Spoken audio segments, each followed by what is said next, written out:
মিডিয়ার সামনে এনে তার মায়ের খুনি বলা, এই মিডিয়া ট্রায়ালের দায় কি র্যাব নেবে কিনা? কারণ এখানে আরেকটি সংস্থা তদন্ত করে দেখেছে যে পুলিশ তারা বের করেছে যে ভাড়াটিয়া, তাহলে আপনাদের তদন্তে তো আসে নাই। আপনারা তদন্ত পূর্ণাঙ্গ না করার আগে একটি মানুষকে খুনি দায় করিয়ে আপনারা মিডিয়ার সামনে ট্রায়াল দিলেন কেন? আমি যেটা বলেছি যে তার দেওয়া তথ্য মতে এবং তার সাথে নিয়ে আমরা যে সমস্ত আলামত উদ্ধার করেছি সেটার ভিত্তিতেই আমরা আপনাদেরকে জানিয়েছি।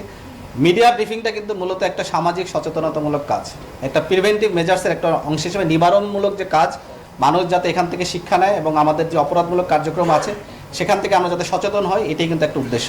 এটা কিন্তু অন্য কোনো উদ্দেশ্য না, মানুষকে সচেতন করা এবং নিবারণমূলক যে কার্যক্রম তারই অংশ হিসেবে মূলত আমরা এটাকে কাজ করি।